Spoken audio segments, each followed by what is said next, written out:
বিচ্ছেদের 5 বছর পর আমার প্রাক্তন স্বামীর সাথে আমার আবার দেখা। আমার মামাতো বোনকে পাত্রপক্ষ দেখতে এসেছে, আর সেই পাত্র হচ্ছে আমার প্রাক্তন স্বামী। কিরকম অস্বাভাবিক একটা ঘটনা, কিন্তু সবাই স্বাভাবিকই আছে, শুধু আমি স্বাভাবিকভাবে থাকতে পারছি না।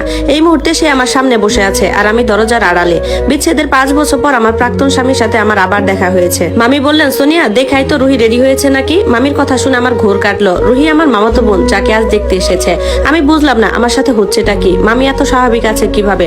তবে অত শত ভাবলাম না, রুহিকে দেখতে গেলাম। আমার মাথাটা প্রচন্ড ব্যথা করছে, 3-4 বছর ধরে এই সমস্যা। অতিরিক্ত চিন্তা ভাবনা করলে মাথা ব্যথা করে। আমি কি নিয়ে চিন্তা করছি আমি নিজেই এটা বুঝতে পারছি না। চলতে না পারা পা দুটোকে টেনে নিয়ে গেলাম রুহির ঘরে।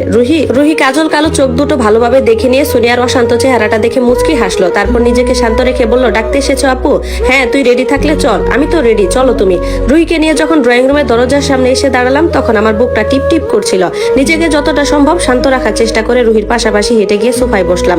রুহি নিচু নজরে মিষ্টি একটা হাসি মুখ নিয়ে বসলো। সোফায় বসা পাত্র, যার পুরো নাম ইফতেখার তাকসিন, সে তখন তার মায়ের সাথে নিচু স্বরে কি একটা কথা বলছিল। রুহি বসার পর সে স্বাভাবিকভাবে নজর তুলে আমার দিকে তাকালো। প্রথম দেখায় তার চোখে কোনো বিশেষ ভাবান্তর হলো না। হয়তো 5 বছরের দীর্ঘ সময় আর আমার এই বদলে যাওয়া ক্লান্ত চেহারা তাকে এক পলকে চিনতে দেয়নি। আমি গুটি গুটি পায়ে গিয়ে মামির পাশে দাঁড়ালাম। টেবিলের উপর সাজিয়ে রাখা মিষ্টি আর নাস্তা প্লেটগুলো পাত্রপক্ষের দিকে এগিয়ে দিতে লাগলাম। ঠিক তখনই একটা বাটি এগিয়ে দেওয়ার সময় আমার হাতের চুরির শব্দে তাসকিন আবার তাকালো। এবার তার চোখ দুটো আমার মুখের উপর এসে থমকে গেল। আমি স্পষ্ট দেখলাম তাসকিনের চোখের পলক পড়া বন্ধ হয়ে গেছে।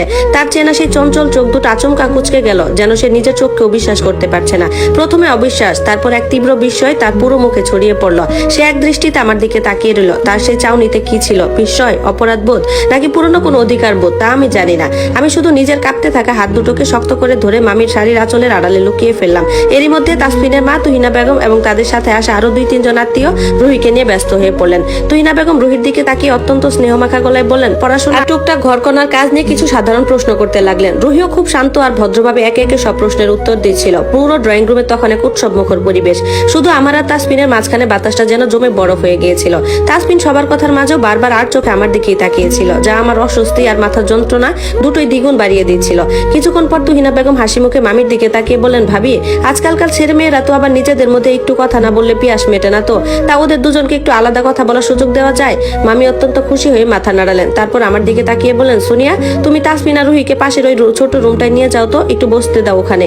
মামির কথায় আমার পায়ের তলার মাটি যেন আরেকবার কেঁপে উঠলো। যাকে আমি এড়িয়ে চলতে যাচ্ছি, তার সাথে এখন আমাকে একই পথ ধরে হাঁটতে হবে। মামির নির্দেশ অমান্য করার উপায় ছিল না। আমি একটা শুকনো ঢোক গিলে রুহি আর তাসফিনের আগে আগে হেঁটে পাশের ছোট রুমটায় গেলাম।